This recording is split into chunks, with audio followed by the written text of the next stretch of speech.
SRPC Policy Committee meeting. It's 9:06 a.m. on Friday, January 21st, 2022. We're participating both in person in Rochester as well as remotely. And between remote and in person, we have sufficient people to form a quorum. Our bylaws allow us to go that route as opposed to having everybody in person here in Rochester. So with that, we can start off with the introductions. And Don, if you want to start us out. Don Hammond from Rochester. Michael Williams, Coast. Glenn Garrison, New Hampshire DOT. Rick Michaud, Somersworth. Mike Bavinsky, Somerville. Dave Landry, Dover. Colin Lynch, Stratford Regional Planning. Jen says Stratford Regional Planning. Let me make it easy on everybody there out remotely. Barbara, Here, Rochester. Bill, Here from Farmington. Joe. Joe. Here from Rochester. Okay, I'm sorry, Joe. Victoria, Hi, it's Victoria from Northwood. Katrin, Here in Lee. and Tim. Good morning, Right. Tim White from DES. I'm working at home. You also have Steve Diamond, who's. Oh, I'm sorry, Steve. Hi, Steve. Steve Diamond. Greetings, Steve Diamond here from Barrington. Great. And our staff is Megan, Rachel, and who else is there? Nancy. Nancy. Hi. Morning. Anybody else that didn't call out there? Oh, we have Karen Rossi, it looks like, from Lee. Oh, Karen. Is Karen Rossi? There is a wave. Good. Oh, we got a wave. Good. She's there. Okay. So, first item is our minutes, approval of the draft minutes from December 15th, 2021. Motion on that? Motion to approve the minutes. Donna made the motion. Any questions? I'm second. Richard, you show.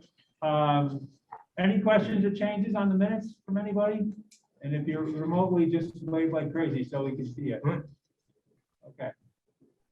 All right. And we need a roll. We do, don't we? I'm sorry to say that, but okay. Don, Yes.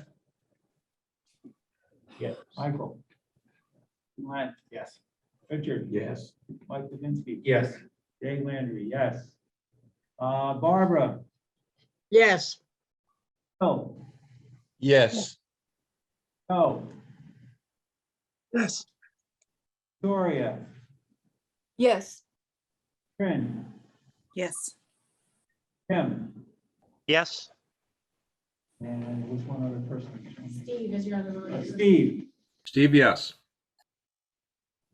I think I'm missing one person. Karen is staff from the town of Lee and is not a. No, okay, commissioner. I'm sorry. Okay, so that passes. Okay, and discussion items, the 2022 legislation hearings. Got two things there. Colin, you want to? Kind of wanted to go through some of what's going on in the legislature right now. They've launched into the hearing process, I think last week, if not a little longer. First off, the 10-year plan. I think that all 4 MPOs included or submitted written testimony. I was not there in person for the sake of COVID exposure.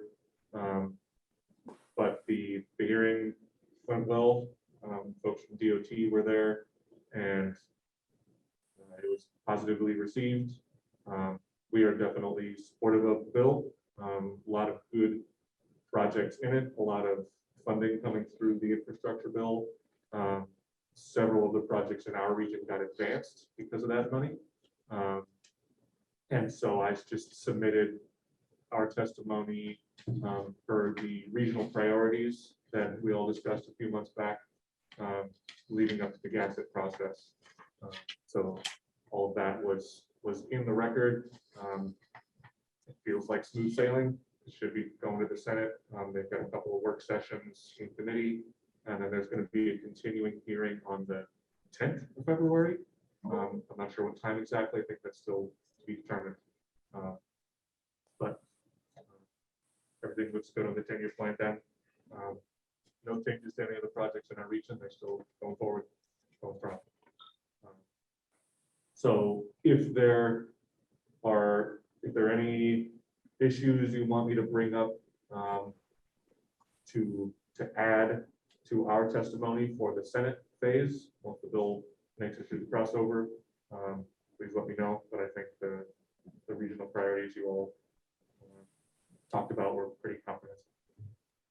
I would just say, Colin, what impressed me was and I think you really alluded to it, but the increase in funding for some of the projects, specifically the Route 108 Complete Streets project, was doubled.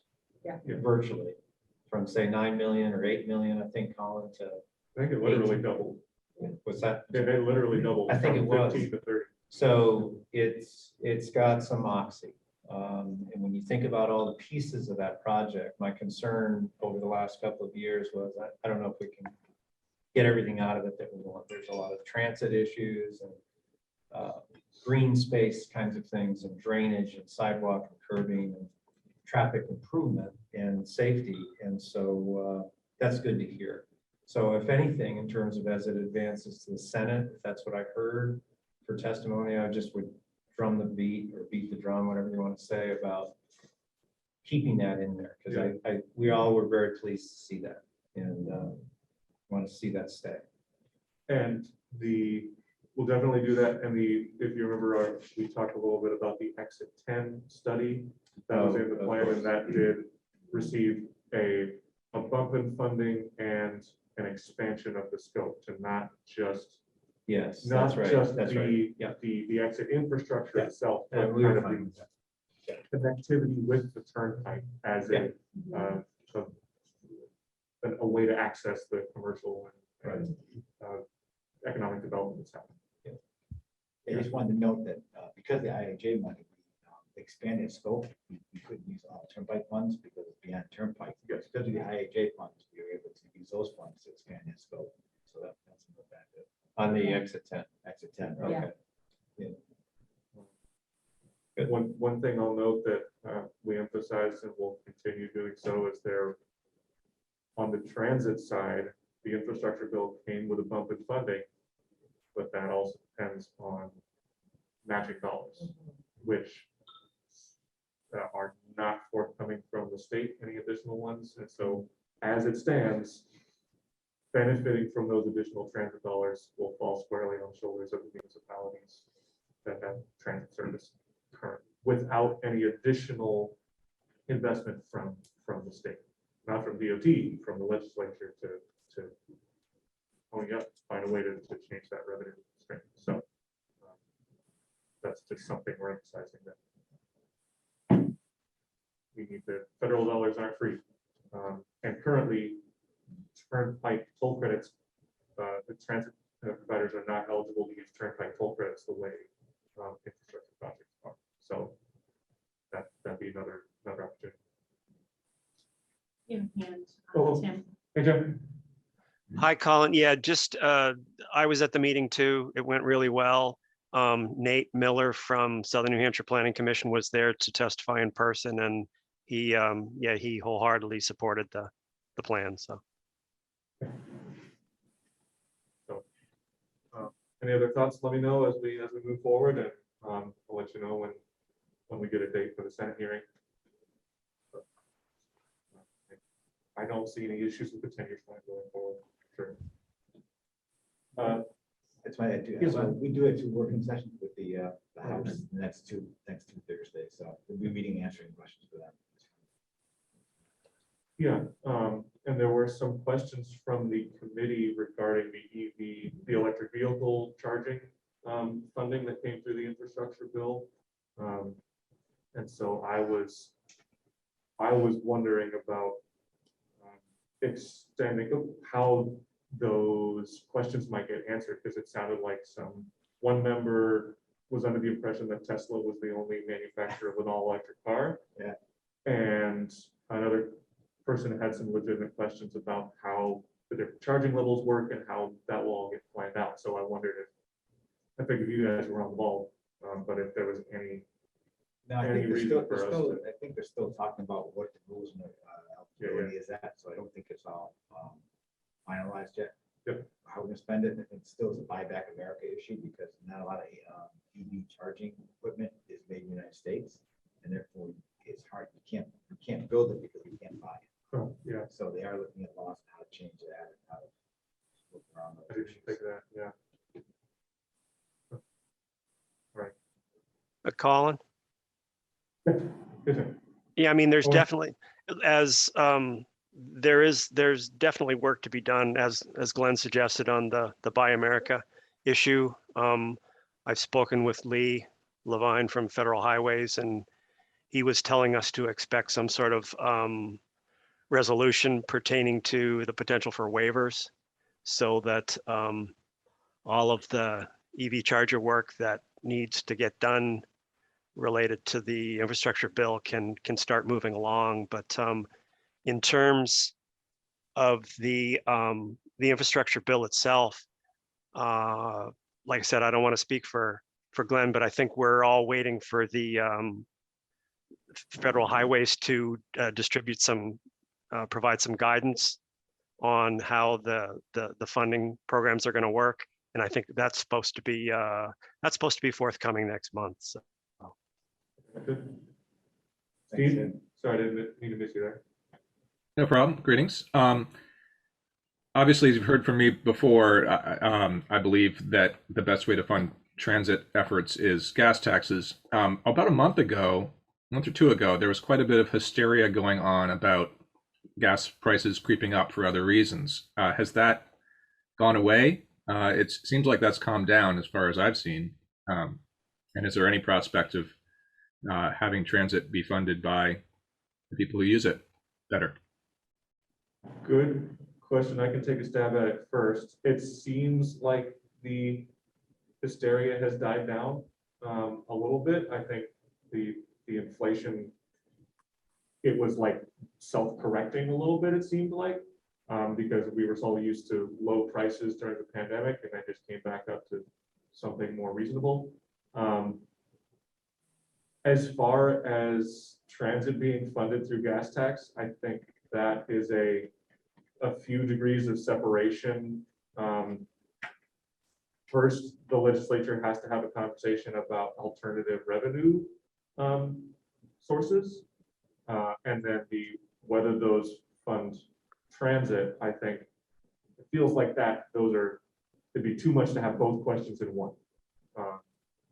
There are two bills that I can talk about that are in process that are repeats from the previous cycle that are about revenue, new generation sources. And I don't know, Michael, if you have any other insights on what the legislature's been talking about, but there hasn't been a whole lot of conversation that I've heard of. Todd's been having more of those conversations. I just don't think the political will is there at the moment for that. That's how lots of states do it. Yeah. It's an established model. But New Hampshire is just about last in the nation on funding transit statewide. So Well, it was a battle to get, how much was it for 200,000 200,000 for for the everyone? state annually. Yeah, per capita, I think we're what 47th or 48th in the state for state funding I think we're in the country. above Mississippi just because there's a tiny amount of capital funding. Yeah. Anyway, so good questions, and a good segue, Steve, unless there are any other questions on the 10-year plan, into the transportation related bills that I'm tracking that were included in your packet. I have some notes on kind of staff perspectives and some questions and suggestions on each of them if we want to go through. One of those funding questions, again, there is a proposal to increase the local option fee from a maximum of $5, which currently is, to a maximum of 15. That's SB 437, and let me share, I can share my screen. And my document. All right.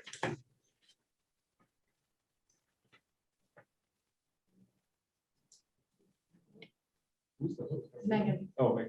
Megan, can you enable screen sharing?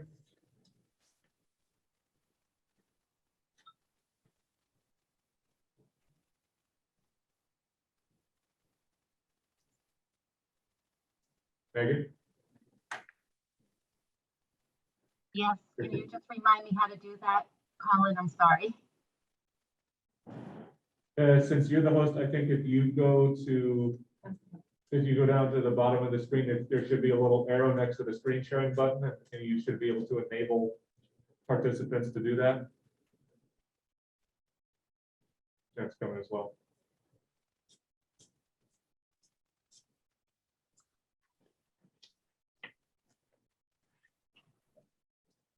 Just bear with me. I hear Jen coming, so hopefully she'll be able to help me with this because I don't see that, Colin. Okay. So I'll share my screen in a second.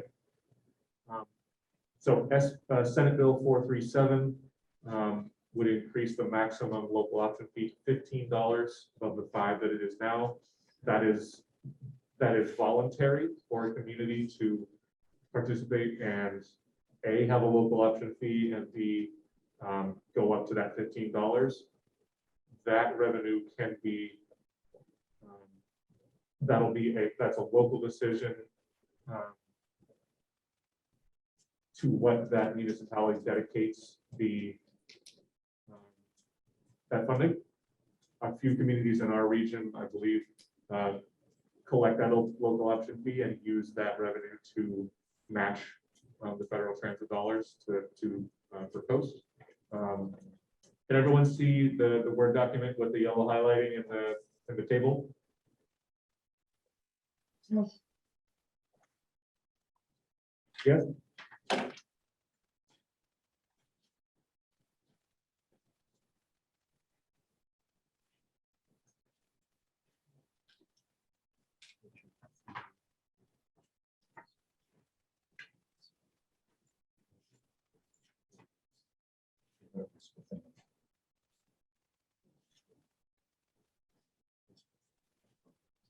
So I am in support of this bill and the option that it allows municipalities. Okay. As I said, this is a potential source for transit match. Communities also use it to match federal funding for transportation alternative grants and so forth. But matching dollars for transit are critical, especially in the next few years. Any questions on that one in particular? So on all of these, I guess I'm looking for if you have any questions or concerns or support for any individual bill, whether you want me to take a position formally and provide testimony to that effect. I can always sign in to the hearings and be either for or against or neutral, depending on your collective wishes. I won't go to a hearing and provide any testimony without your with your direction, without your direction, basically.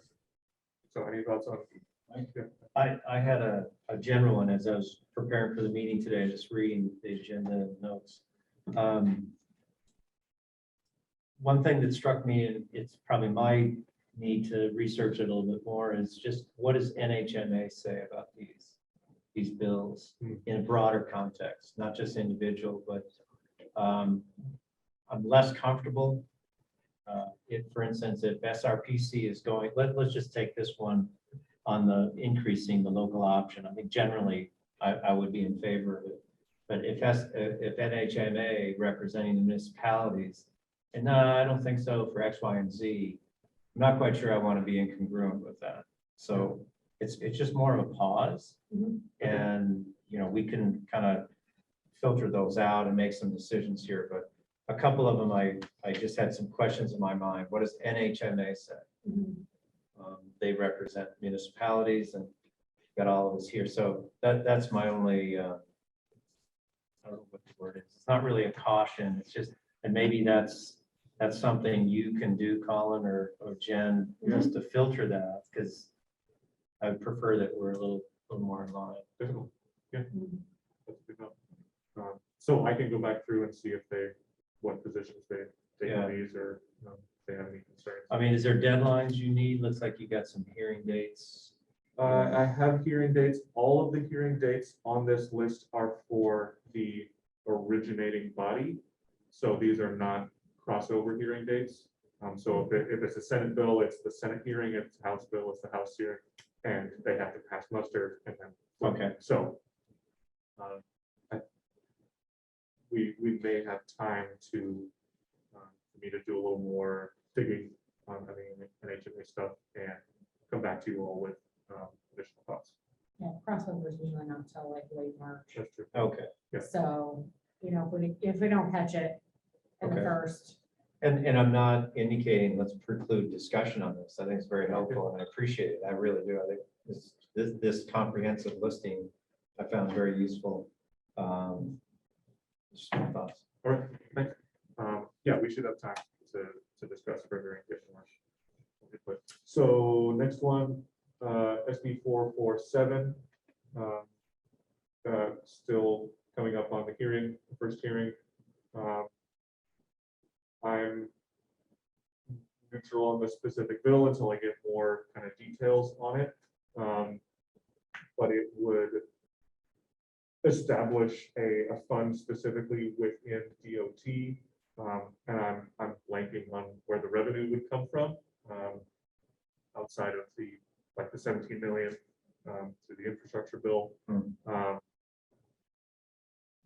So on revenue generation bills in the past, and I've repeated this bullet a few times down below, we were, or in my testimony, I said we were neutral on the specific methods for generating revenue, but promoted and supported having a conversation about new generation, that there needs to be a new way to generate additional revenue to match federal dollars and to improve the transportation system. Because as we've talked about, gas taxes are not keeping up. DOT was in a hole, looking at a hole before the infrastructure bill funding came in because of the pandemic and its impact on travel and the decrease in revenue, not only in gas taxes, but from the turnpike. Fewer people driving, less revenue. So that was just kind of a twist of the knife on an old approach. Tim, you have a thought? you, Muted. Thank you. Yeah, with regards to this piece of legislation, proposed legislation, DES is named in the bill. I mean, we're looking forward to working with the DOT on this. I mean, I think in terms of the bill itself, it's generally supportive of the 2016 executive order requesting for state government to continue to lead by example in energy efficiency, conservation, and renewable energy. So I think that DES is generally supportive of the bill. But what I would want to say is that I think that it's going to be very interesting to see the guidance from Federal Highway Administration next month on how the funds for the various alternative energy programs are going to be administered. So we're waiting for that. Thank you, Tim. And the two specific points I had on these revenue generation bills was that I would suggest that any approach should be equitable in how it generates revenue, from whom it takes funding for that revenue, and should not discourage the adoption and expansion of new technologies like electric vehicles and cleaner technologies and so forth. If a bill only targets electric vehicle owners, that could theoretically discourage them, new people, more people from buying them. If it's purely based on vehicle miles traveled, that's going to impact anyone that still has to drive every day for their job. And I don't have to drive most days to work. So that's imbalanced to me. And I don't know if I need to say this, but I am an electric car owner now, so I do have a conflict of interest potentially there. My wife drives it every day. Aside. But yeah. So it's an interesting perspective now, seeing the debate on these electric car or electric vehicle related bills. Tim, yep.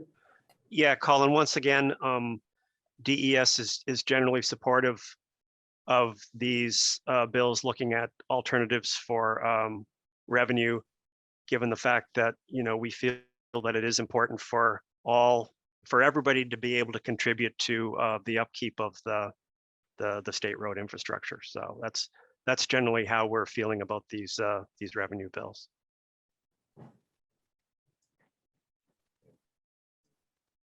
I would just add also, aside from where NHMA may be on this particular one, but I think that we as a region, society, country, as more EVs and hybrids are in our mainstream, funding the highway system is critical. And I think going to a user-based model as opposed to a gas tax is going to have to be, or something like that. Maybe it's in vehicle registration, I don't know, but that's both a positive in terms of the environmental benefit, but then a big concern about how do we fund the infrastructure with these different alternative energy sourced vehicles, that don't rely on fossil fuel or fuel. So I support it. So again, I'll find if there's more information. We got a couple of hands up. I didn't see who was first. Steve? Yeah, I just looked up the bill and I just thought it was a little funny that someone bothered making a nice big chart about the appropriation revenue and expenditures, and it just put indeterminable on all of it. Oh, well. There are a few like that, yeah. Katrin? I just want to remind us that whatever we're spending on infrastructure in other areas, if there's no movement towards fixing the climate issue, then we're going to spend a lot more on infrastructure issues as we're dealing with a lot of other things. So it's just important to look at the balance of the whole price. Yeah, definitely. Yeah, no action is not an option. Yeah. So there are a few other bills like that. The HB 1040 isn't a specific approach to new revenue generation, but it establishes a commission to study this at greater length. Given the fact that electric vehicles and hybrids and just more fuel efficient cars are requiring less or no gas, and therefore that's just less money into the system. I forget what the general fund, I forget what the volume of funds that supported the highway trust fund out of the general fund, but it just grows every year. It's a big chunk. So again, we think that's a good idea. Noting how to make that equitable and encourage people to continue buying more fuel efficient cars or adopting technology. Colin? Yes. Yeah, sorry. I just wanted to note that in that House Bill 1040, the commission's work is also going to include a review of the pertinent studies that have already been done with regards to this subject, such as the the one that was completed by the TOT back in 2019. So I think that's important. Okay, are you guys are sort of named in that bill 1040 as well? Yes, I believe we are. Yeah, but I mean, we're going to be more than willing to assist the commission in any way we can. So. Joe? Colin, I'm just wondering, I mean, today when I go and put gas in my car at a pump, that's where the fees are, right? That and registrations. Right. And Those so are- when I those are the now, two big ones. so when I now plug in my electric vehicle at Hannaford's, surely we can track that and the fee gets charged there, doesn't it? As far as it doesn't currently, when you charge your car and when I charge mine, $0 are going into the highway fund to pave roads and fix bridges and do all of that. I suppose it's theoretically possible to siphon off a portion of the electrical that you pay for, but that feels like it would be overly complex, because you've got public utility commissions and who owns the power. But that's something to study. And as Katrin pointed out, theoretically, more people could have solar panels that are generating free electricity for themselves and charging their vehicles, and there's no way to have that become part of the revenue stream.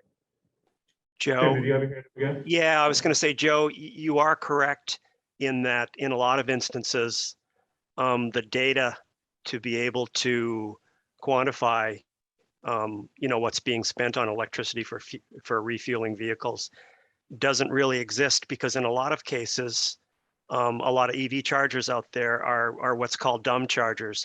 They're not networked, and there isn't any available data on how much electricity the charger is using to refuel the vehicle. So I think one of the most important points in regards to legislation like the upcoming federal infrastructure bill is that it needs to be the infrastructure and the charging systems that need to be developed utilizing that funding. They need to be developed in terms of a network where all of that data can be developed and all that data can be shared, so that we have a better idea on what the cost of EVs are, and the extent to which equitable systems for EV charging can be developed. The availability of that data is a really, really important point in what needs to be included in developing those charging systems. So. And Tim, the thing I think just to hit me as you were talking is, this is not a New Hampshire, Stratford County issue. This is a national issue, right? Correct. Yep. I mean, the emphasis needs to be on developing good charging systems, and the emphasis also needs to be on developing good smart charging systems so we have access to that data. We should be encouraging sustainable energy, and there's similar problems with the way we get electricity from fossil fuels. So if we can favor truly sustainable sources and account for when it's not, then that would be appropriate.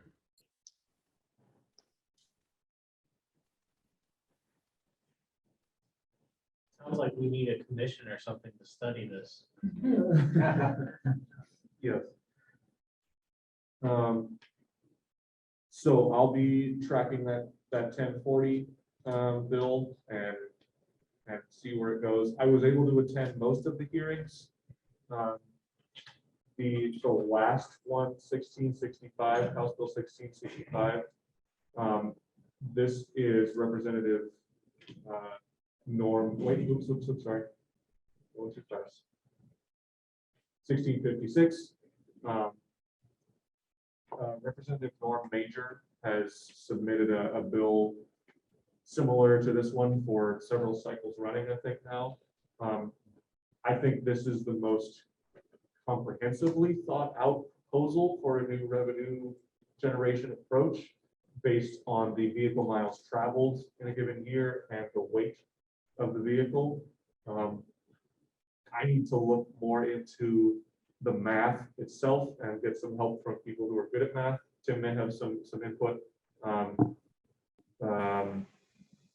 But it sounded to me like Representative Major had thought about how to work the math out so that it wouldn't unduly impact people based on their car. So Tim, do you have thoughts on this? Yeah, Colin, I was just going to mention, we do understand that there needs to be a system developed to make sure that everyone is paying equitably for the upkeep of our road system. I think in terms of that particular bill, if it's the one that I'm thinking of, the formula for determining the fee seemed to be a little bit confusing. And from what I understand from talking to others at DES, there could be potential issues with having public access to vehicle miles traveled data that would be required in order to implement that type of a system. I think it has with regards to privacy issues, potential privacy issues. So I think that might be one potential barrier for that type of a system from what I'm told. So I think you're right, and that was the main challenge last time that this bill or something like it was proposed, is that it would basically be required. It would require people, when they get their annual inspections, for whoever's doing it to read the odometer and do the math on how many miles they drove in a year. People were opposed to that for privacy issues, and so that kind of scuttled that part of it. So yeah, that still is an issue as far as. But no doubt that we do need a good system. Any other thoughts? Those were the only other revenue generating bill was HB 1665. I'll skip a couple here. That was a surcharge for electric vehicles going through the turnpike tolls. And several of the members brought up good points where not everyone who goes through the turnpike has it. And this is based on Easy Pass. So if you have an Easy Pass in an electric vehicle, you have a 50% surcharge on top of the current tolls. Issues being that not everyone has an Easy Pass. Not everyone who has an electric vehicle has an Easy Pass. Families will have multiple cars and one transponder. The transponders are not really connected to an individual license plate. So someone could theoretically be going through without an electric vehicle and get charged for that. Or if they have an electric vehicle, but they could be driving through with it in the non-electric car. And so you get people getting charged unduly and people not getting charged, depending on how things go. So the reception at the hearing was, I think that it has some logistical issues that would make it difficult, but everything is still in committee. So that's the other revenue generation bill that's kind of on the table. Colin. Yeah, and I think maybe another point to bring up with that one is that the system could be considered to be somewhat inequitable given the fact that there are variable toll rates throughout the state. So the toll might be raised to the point where some EV drivers might consider avoiding certain toll plazas given the increase in the toll. So yeah, there were definitely some issues that weren't really incorporated for that. So I'll be tracking those, and I'll see if NHMA has any positions on those specific ones, and get some more input from. I may bug you, Tim, for additional thoughts on those from the transportation side. Sounds good. Yep. Any other thoughts from anyone on those, the revenue generation ones? All right. A few other ones that were of interest. HB 1665. establishing a municipal road and bridge disaster relief fund. This one was interesting because it was, I think it's thinking along the same lines of what we've talked about from regional infrastructure resilience improvements. This would establish a fund under the Department of Homeland Security and Emergency Management. It would basically be a gap fund. So if there's a disaster in a municipality and the repairs to critical transportation infrastructure like roads and bridges are above and beyond what is available in the local budget, they would be eligible to draw from this fund. From my understanding, it would be a participation-based model. So municipalities that would join it would dedicate 0.005% of their municipal budget annually. So that would go into the pool and be available to communities. The hearing is next Monday, so I'll get more information on that. I guess I was just initially curious if anyone had thoughts about whether this would carry any weight at the local level. If anyone would initially think that their select board or city council wouldn't think this is a crazy idea. And if that 0.005% would be too much or could be higher. Yeah, but understand if it's just too much to think about right now, but I was curious for your thoughts. Okay, someone raise their hand? Yes. I just wanted to share, so on my planning board, we were recently looking at the expansion of a gravel pit that potentially could impact a very important well for Dover. And I ended up down a bit of a rabbit hole. Obviously, we don't have very much in the way of earthquakes here, but it has happened actually. A few hundred years ago, there was a 6.5.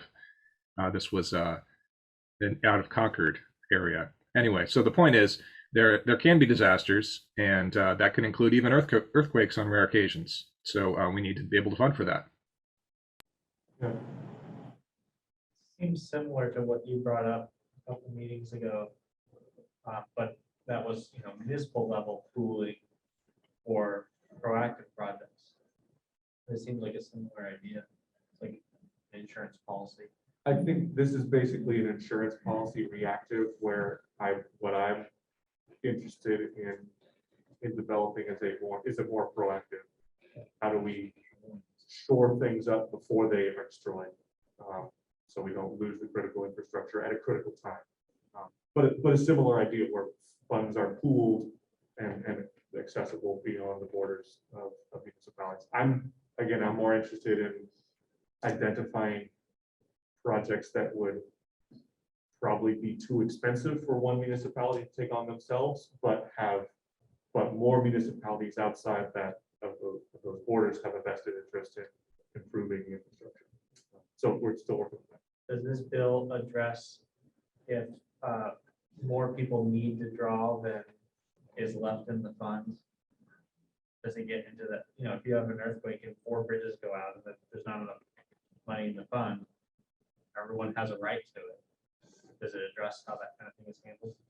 I don't know. I would have to look at it in detail. I don't remember seeing anything specific. I'm guessing it's a first come, first served, but I don't know how that would be ranked. They didn't talk about the rank. I would imagine something like that, the level of detail would be something that would fall into the administrative rulemaking process, as opposed to be in the legislation.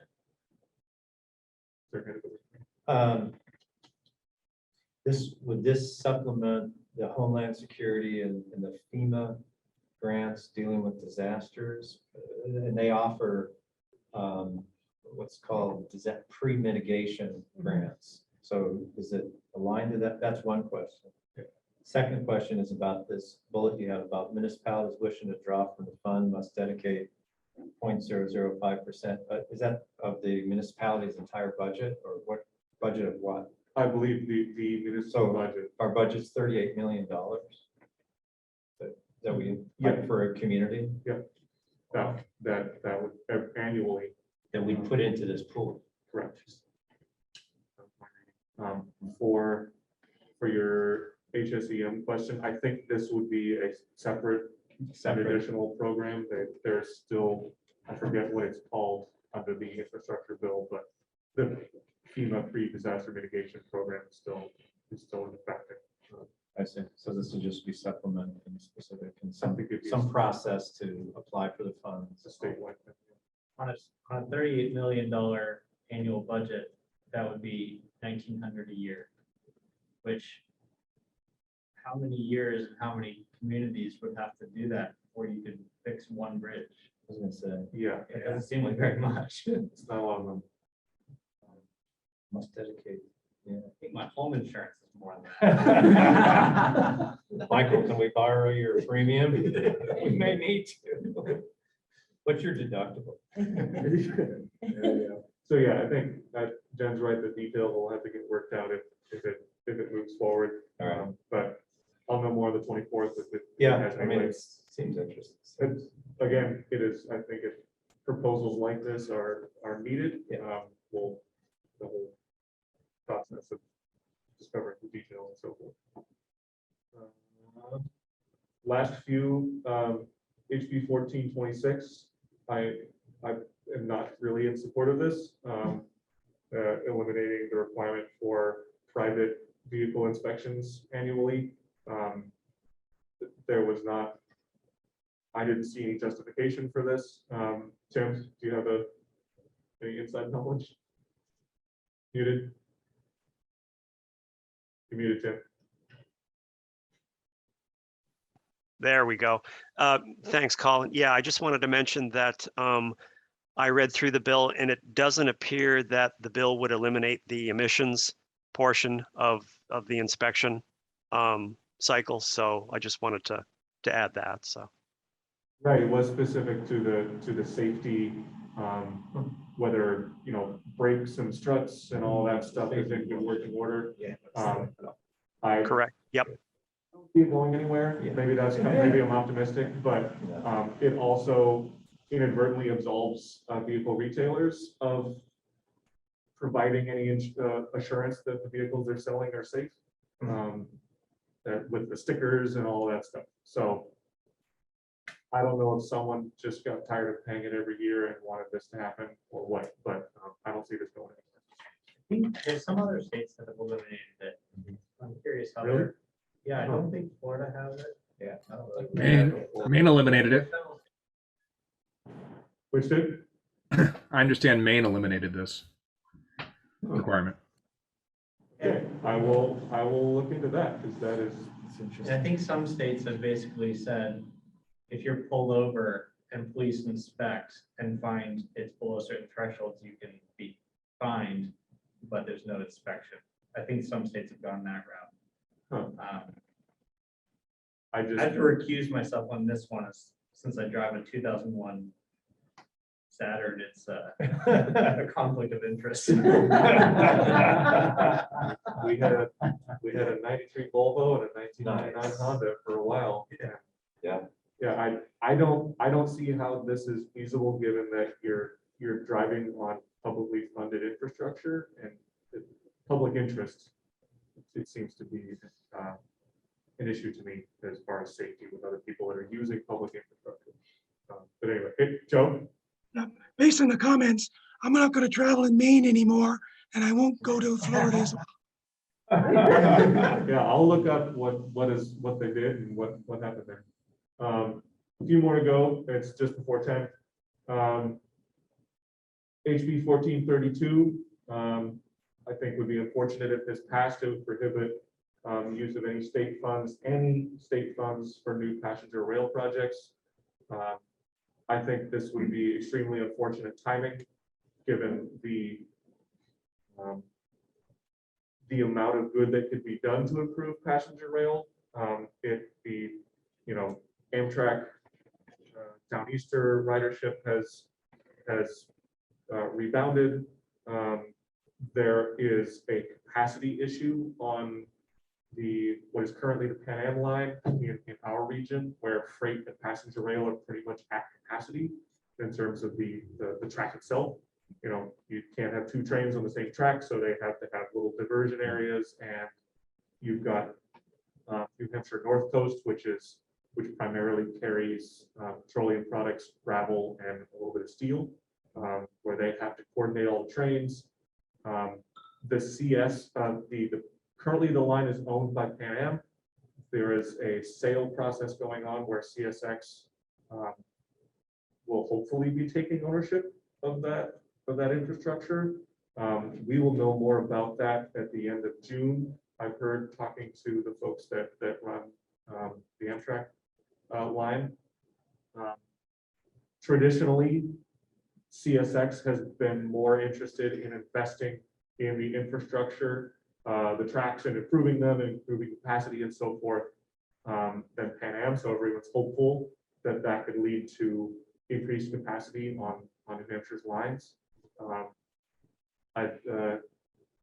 David Campbell is the lawyer for New Hampshire North Coast, and he's kind of their one of their top guy. And he said with a couple of improvements for siding where trains can pass each other, why am I blanking on the propane that shipments could increase by 50% at I think it's Northeast Energy. I forget what the company is that has the distribution hub in Rochester. They said that they're ready to move more material. So again, I think this would be an unfortunate bill to pass, given that we have the infrastructure funding as well. So there's a lot of gains, and this would scuttle that. They had a hearing on the 14th. I think it's in committee, and again, I'll track it to see if it's really going to carry over to the Senate. But again, I don't see this as a good idea. Any thoughts on that one? No. I agree with you that I don't think that's a good bill. Okay. Let's see. So the last few, I believe, are for 91A issues. Okay. These are House and Senate bills. The first one, I believe, let me make sure. Okay, cool. Is 1014. So this is about quorum requirements for public meetings. This would make it so that a physical location is not required for a meeting. We'd still have to give notice to the public of the quote unquote location, whether that's virtual. All of these could have a significant impact on MPO and RPC governance. Anyone who has public meetings, really. But I think I would be curious for your thoughts, but I just remember during the pandemic and the emergency status, when we were able to have meetings remotely, more people were able to participate. It doesn't necessarily make sense to make someone schlep all the way from Wakefield for an hour-long meeting if their participation can count, and they can just do it from their office, or if there's a global pandemic on and we don't want to expose each other to that.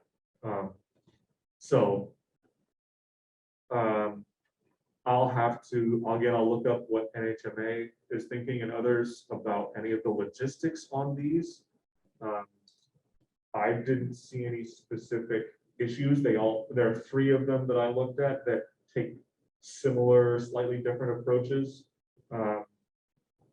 Senate Bill 344 is a similar thing. It eliminates the physical quorum requirement. It says this is a little. It's not as emphatic as HB 1014, where it says a member may attend virtually only when it's not reasonably practical. It doesn't say what that means and how that's determined, whether that's the chair or the individual. But as long as it's stated in the minutes. So I think that maybe that's just sort of a smaller loophole one. Hearings are coming up next week, so I'll be tuning into those. Last one is, I think it basically just creates a minimum quorum, flat quorum of a quarter of the current members. I didn't do the math on how that really works. I think, we're at like a third plus one? Yeah. Is that correct? So it would basically make us need to have a smaller quorum. And it still has the similar language about members may attend virtually if it's not reasonably practical. It also says the chair of the board or the body can determine if it's an emergency, being that there is imminent action for the board to take needed, and it's not reasonable for people to attend at a physical location. I don't know how far reaching that authority goes, but those three were kind of on the table. And again, I'll be tracking them. We have the hearings next week. So it seems there's, I guess, two approaches here. Everyone here seems to be mainly approaching it from making it more flexible for groups to meet.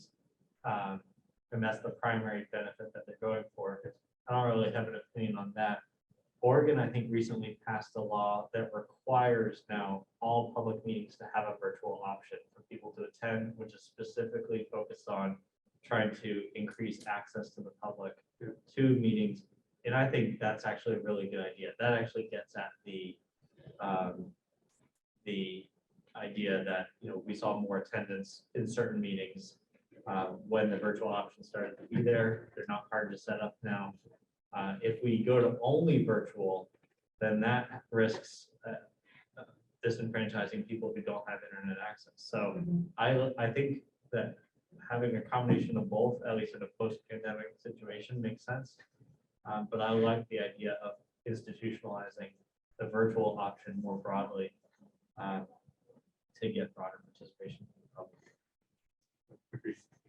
Yeah, I agree with what Michael just said. I can see with some organizations, there are organizations that do have private sessions sometimes, things that can't be discussed openly. But I've yet to see anything like that in any of our meetings for the last several years or so. It's rare. And so the point is it's if anybody's found any of their family members when you were participating remotely that stopped by and was really fascinated by our meetings and things like that, you let me know, because mine hasn't shown interest. The more want me to get out of the way so they get to the refrigerator. So given the lack of a privacy kind of thing or any of that kind of stuff, I think it could be vast improvement on what's allowed and how it's allowed and all that. Yeah, and I think Michael had a good point, is that the underlying point of these bills, and my hope is that it would allow organizations to conduct business without requiring people to be in person. But for sure, SRPC, and I know the other RPCs would continue having that physical location and it published widely, but also allowing people to participate remotely. So it would just expand our ability to keep having our meetings. We've had one TAC meeting in the past 5 months because of weather and holidays and quorum issues. And so that's just, we have things we want to discuss with them and make sure we're headed in the right direction. And it just kind of grinds things to a halt if we can't have a meeting because one person was unable to, had car trouble or, has kids and has to figure out what to do with them in a snowstorm. And so that's really where it gives us the flexibility to moving forward. So that's my hope. So if anyone doesn't have any immediate issues with these bills, I'll keep tracking them and see where they go, and I'm hopeful this something will make it easier for us. I do have one Yeah. last thing. Do you find any of them more favorable? You started the meeting by saying, is there going to be anything that you might like me to write a letter or, to weigh in as opposed to just following? And so there's multiple bills here that are on the subject, and maybe perfect example isn't right there. But to the extent that there is something we would think would be like a perfect example, that would be one where it might weigh in with a letter. That's all I wanted to mention, because you did mention we could do that kind of thing. So just give that some thought is all. Yeah, Saying. yeah, I think if there's something that we think is a really good idea, I'd love to be able to go and speak to that and say, hey, our community members think this is an awesome idea, or the opposite. If it's a bill that seems like it might have legs, like, I don't know, maybe I'm pessimistic about the passenger rail funding bill, but currently New Hampshire is not excited about investing in passenger rail. I always joke that we have Amtrak in New Hampshire. We have the Downeaster because it was too expensive for it to go across the ocean. Yeah. So, but if in that case, you all think, if everyone has agreed that would be a bad idea and wants me to speak to that, then I can at least submit testimony to that. So I will continue researching and listening as these bills move forward through their committees, and usually there is a pretty strong filtration process where only a selection of these will make it past their committees and onto the next body. And that will be our opportunity to really weigh in on the specific ones beyond the 10-year plan. At this point, I will submit the testimony I gave for the 10-year plan to the Senate as well, once it makes it to them. But that's the only definitive testimony I plan to give at this point, until you tell me otherwise. Well said on that. All right, good. That was it for me. Okay, so where are we? On 4, right? Yes. Just a quick note that I am working with Scott Vogel and members from Coast and the Alliance for Community Transportation to update a regional plan that is specifically for coordinating the diverse transportation services in our region and the Rockingham region, just with the idea of improving the service for people that rely on that. So you have Coast, you have volunteer driver programs, you have things like Rockingham Nutrition Meals on Wheels, you have services from medical facilities. All of these are providing some level of service, and the goal is to coordinate them so people know what their options are, can access them easily, and just improving the system overall. So we're updating that plan. Last time was 2017, I believe. And we'll have an outreach process that we're developing some surveys. The plan right now is to talk to municipal welfare offices and transportation providers and medical services as well. So more to come on that. Just a note, I will have some questions and chapters and various pieces for you to look at.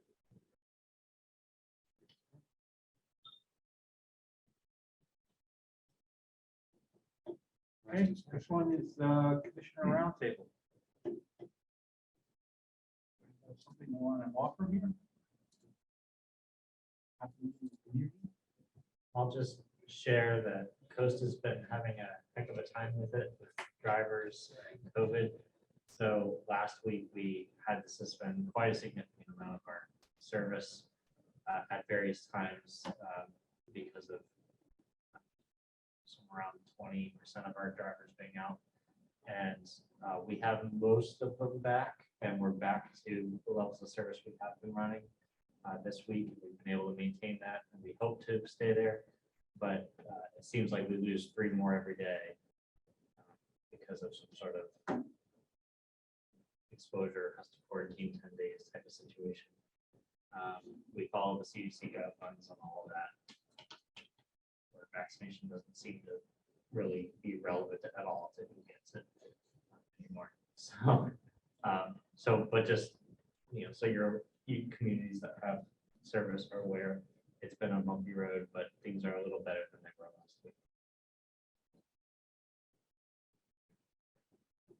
I think something related to this that I should have said under other business, Lee Levine from Federal Highways reached out about coming to RPC board meetings to talk about the federal infrastructure bill, its programs and opportunities and so forth for municipalities. So I said, yes, please. And I'm going to be in contact with him about sort of tailoring his presentation. So just something to think about if your community has, goals and projects and things you want to get done.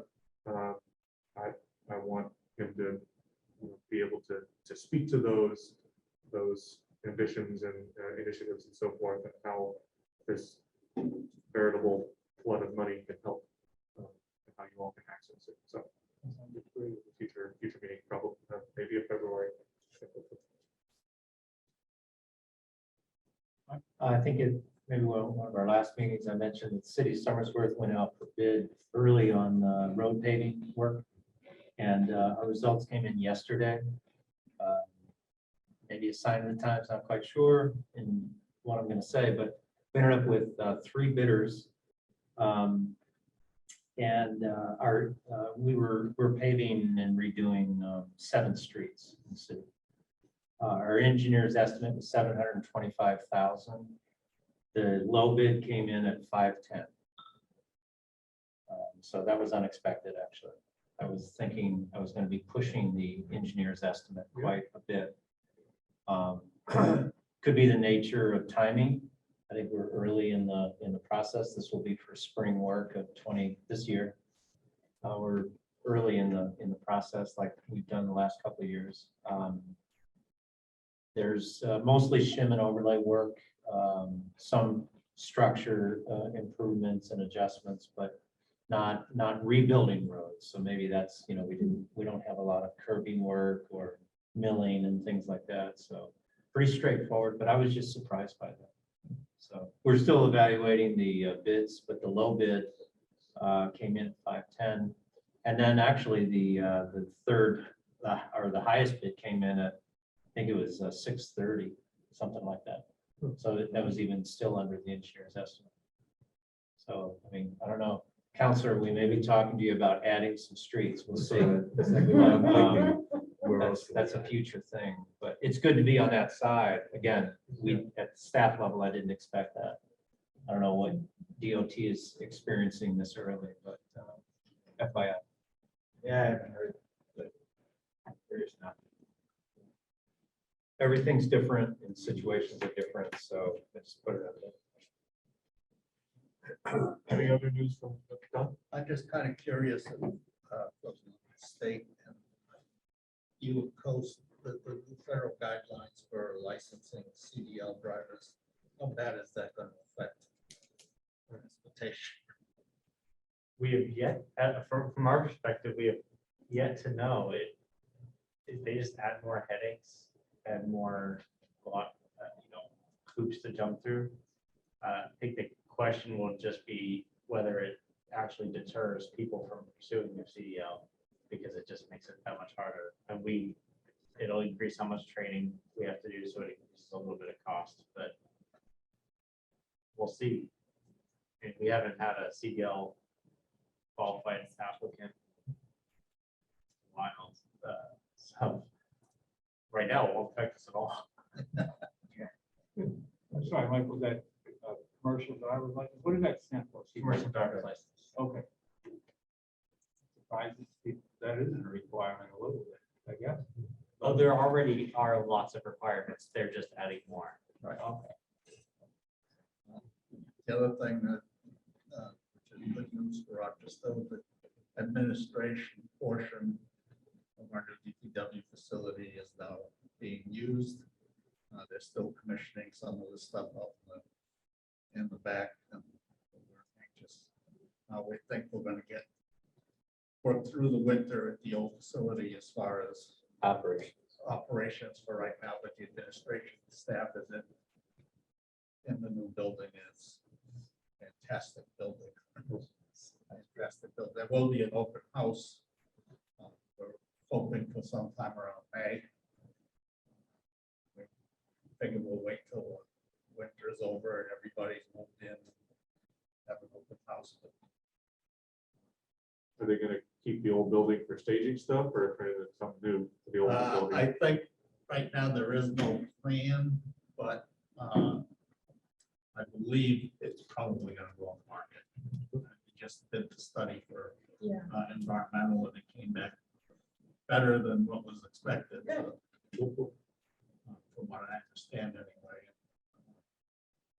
So there's still a couple of items that are on back order for, we can't hang the salt things in the base yet because platforms are in the wrong position, so they're going to be corrected.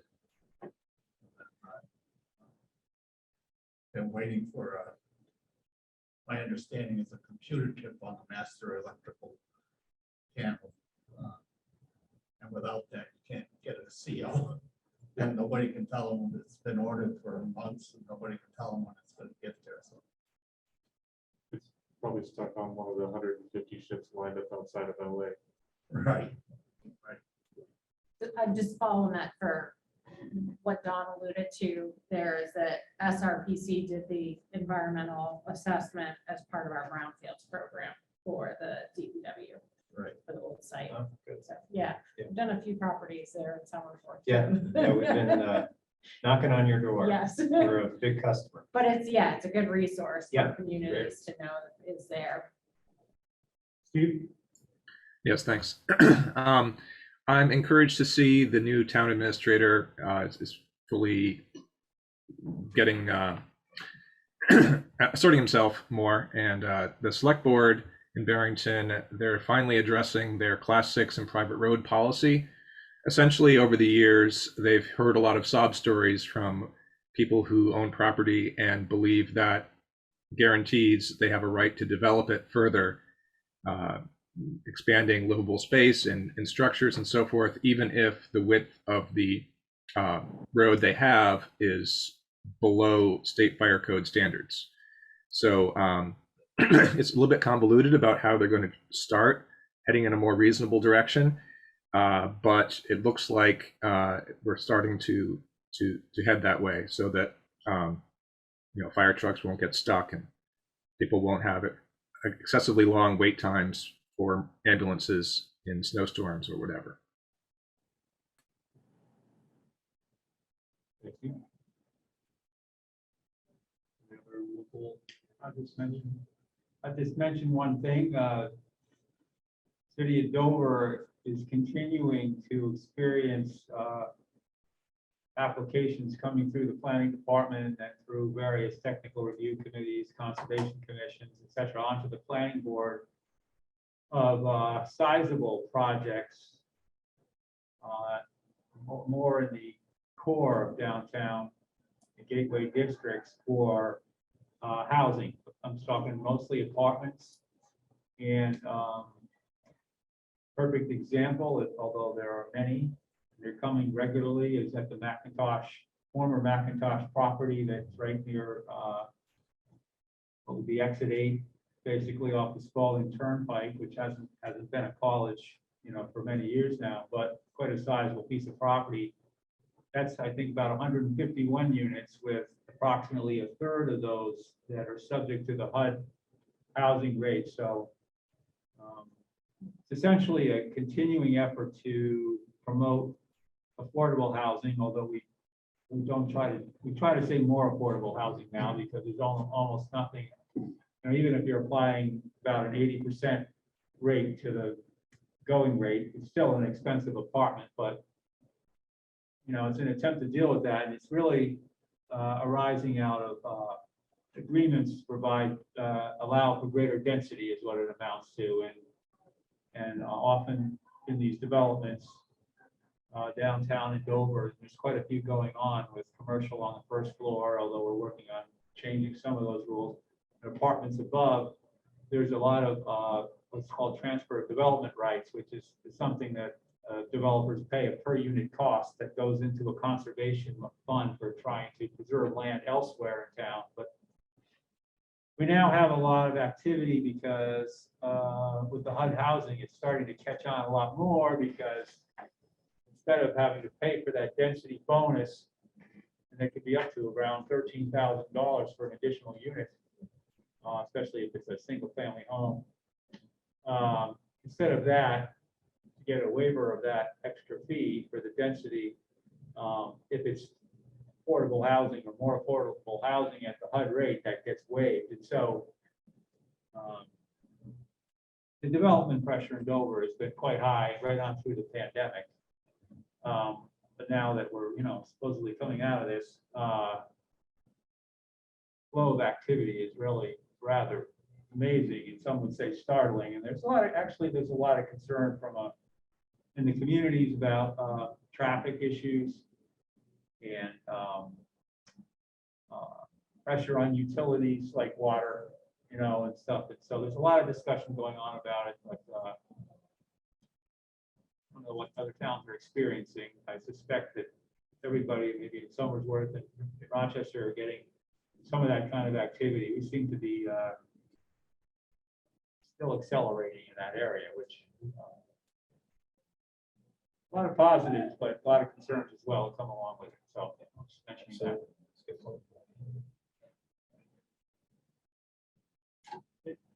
Anybody else got anything? I'm looking out there to see if anybody's waving their hand. No, think we're good on that. We don't have any citizens forum. There's nobody that's joined that I'm not aware of right there. Okay. So that, take a motion to adjourn. So moved. Second. All in favor, say aye. Aye.